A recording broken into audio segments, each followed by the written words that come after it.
আমার নবীর আশিকেরা, ও আমার নবীর দিওয়ানারা, আমি আপনি একদিন দুনিয়া ছেড়ে অন্ধকার কবরে চির বিদায় নিয়ে চলে যাব।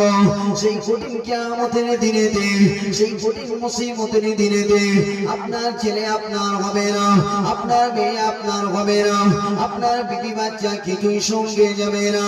ও নবীর প্রেমিকেরা, ও নবীর দিওয়ানারা, সেই কঠিন কিয়ামতের দিনেতে, সেই কঠিন মুসিবতের দিনেতে আইয়ুব নবী বলবেন, আল্লাহ আল্লাহ আমার উম্মতের কি হবে জানি না, আল্লাহ পাক আল্লাহ আমার কি হবে।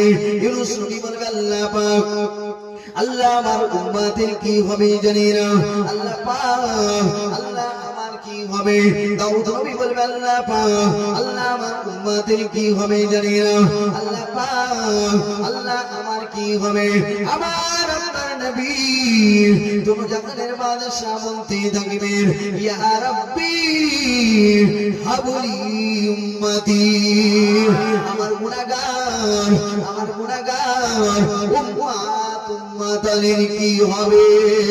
ও নবীর প্রেমিকেরা, ও রাসূলুল্লাহর দিওয়ানারা, সেই ময়দানে মাহশরে আমার আপনার নবী যে নবী না সুপারিশ করিলে জান্নাতে যাওয়া যাবে না।